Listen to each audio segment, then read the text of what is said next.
మొట్టమొదటిది ఇదిగో చైత్ర మాసంలో శుక్లపక్షంలో వచ్చే ఏకాదశి. శుక్లపక్షం అంటే పౌర్ణమికి ముందు వచ్చే ఏకాదశి, అంతే కదా. దాన్ని కామద ఏకాదశి అనిను అవైధవ్య ఏకాదశి అని పిలుస్తారు. ఆ ఏకాదశి రోజు ఏవైనా కోరికలు కోరుకుని, అంటే మనకి ఇంక జీవితంలో అవ్వట్లేదు అనుకున్నవి కోరుకుని ఏకాదశి నియమాలు పాటించి ఏకాదశి వ్రతం చేస్తే ఆ కోరికలు తీరుతాయి. అందుకే కామద అన్నారు.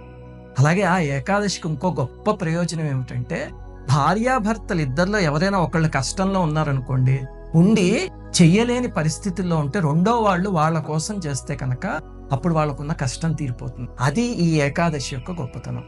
అదే చైత్ర మాసంలో కృష్ణపక్షంలో, అంటే బహుళ పక్షం అంటాం కదా, అక్కడ వచ్చే ఏకాదశిని వరూధిని ఏకాదశి అని పిలుస్తారు. ఆ ఏకాదశి కానీ ఆచరించగలిగితే కనుక సకల విధాలైన గోవుల్ని దానం చేసిన ఫలితం వస్తుంది. అలాగే మన పాపాల నుంచి కూడా విముక్తి కలుగుతుంది అని.